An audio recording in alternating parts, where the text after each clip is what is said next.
February महिन्यातला हा दुसरा आठवडा आहे आणि आज आपण एकत्र कशासाठी जमलेलो आहोत? बालसंस्कार वर्ग घेण्यासाठी एकत्र आलेलो आहोत. सर्वजण आल्यानंतर पहिल्यांदा आपले चप्पल आपण पालकांनी स्टँडवरती ठेवले. त्यानंतर औदुंबराला 11 प्रदक्षिणा घातल्या आणि 11 प्रदक्षिणा घालत असताना कोणता मंत्र आपण जपला?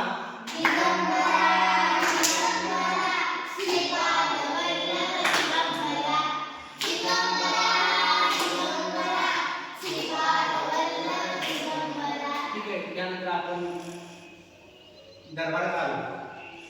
महाराजांना 3 वेळा आपण काय केलं? मुजरा केला. त्यानंतर आपण योगासन माहिती घेतली.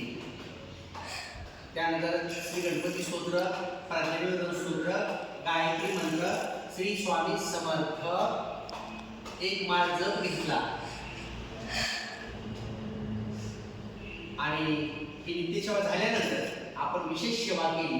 ती म्हणजे एक प्रार्थना आपण म्हणतो, खरा तो एकची धर्म जगाला प्रेम अर्पावी. ही साने गुरुजींनी लिहिलेली संपूर्ण प्रार्थना आपण विशेष सेवेमध्ये घेतलेली आहे.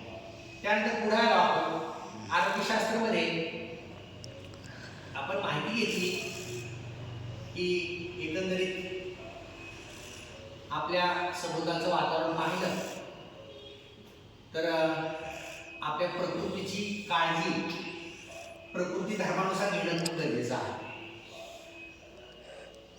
एकंदरीत सकाळी उठल्यानंतर तुळशीची 6-7 पाने खावी,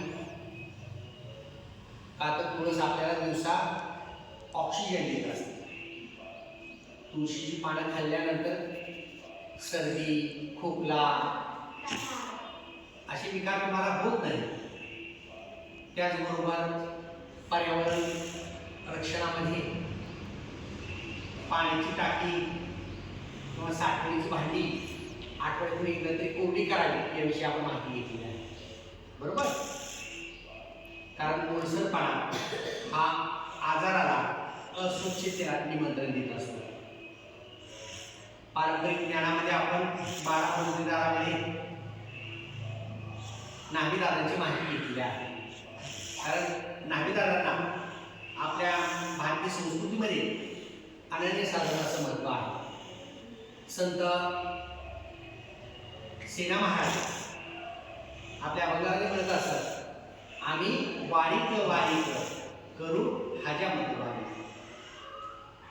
तर निधन वैचारिक मांडणी करत असताना वाटीत पाणी तर सदा आबादानी, वाटीत पाणी तर सदा आबादानी अशी ही लोकोक्ती असलेली दिसून येते. म्हणजे आपल्या मनातील शंका दूर करण्याचं काम संत सेना महाराजांनी त्या अभंगामधून केलेलं आहे. बरोबर? आणि हा विचार आपण पाहिला. आता विद्यापीठामध्ये वेगवेगळ्या केश कर्तनालयाचे अभ्यासक्रम सुरू केलेले आहेत. नाभिदादा त्या आपल्या आरोग्याची काळजी घेत असतात, स्वच्छतेचं महत्त्व कृतीतून सांगत असतात. म्हणून खरं तर बालमित्रांनो, आपण एखाद्या जुन्या नाभिदादांजवळ जायला पाहिजे, त्यांचं केश कर्तनाविषयीचं ज्ञान समजून घ्यायला पाहिजे. हा आता बदलणाऱ्या काळानुसार विद्यापीठामध्ये अभ्यासक्रमाला लागलेला कौशल्य कोर्स आहे. त्याचं नाव आहे केश कर्तन. एक रोजगाराची संधी आहे त्याच्यामध्ये. त्यानंतर आपण पुढे आलो. अभ्यास करत असताना आज तुम्हाला माहिती आहे की 8 फेब्रुवारी हा संत गजानन महाराजांचा प्रकट दिन म्हणून पाळला जातो. संत गजानन महाराज हे दत्तावतारी महापुरुष संत होते.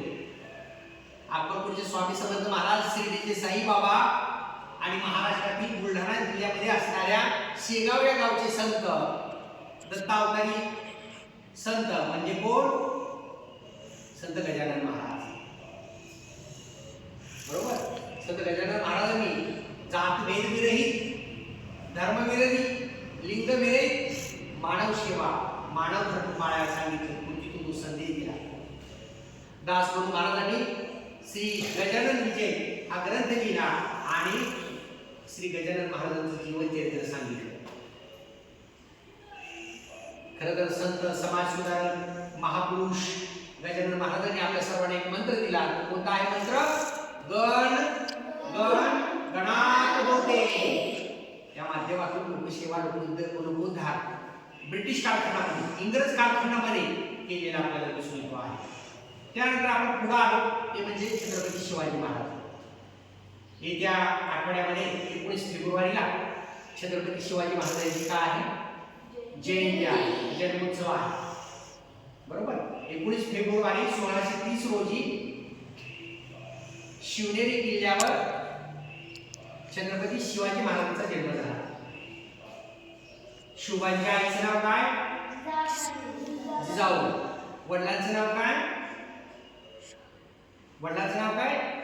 शिवरायांच्या शहाजीराजे. छत्रपती शिवाजी शहाजी भोसले यांनी केलेली हिंदवी स्वराज्याची स्थापना. बरोबर. आणि आपल्या सर्व सवंगड्यांना घेऊन केलेलं कार्य आपण पाहिलं. ठीक आहे. आजच्या शेवटच्या टप्प्यात येत असताना आपण सर्वांनी एक संकल्प केलेला आहे. तो संकल्प असा आहे की मी दररोज काय करीन? सूर्यनमस्कार करीन. कराल का सूर्यनमस्कार? आई वडिलांचं दर्शन किती जणांनी घेतलं? हात वर करा. ठीक आहे. मग आता शेवटच्या टप्प्यामध्ये जात असताना आपण उजळणी वर्गाचा शेवट प्रार्थनेने करूया. हात जोडा आणि प्रार्थना मोठ्या आवाजामध्ये म्हणा. गुरु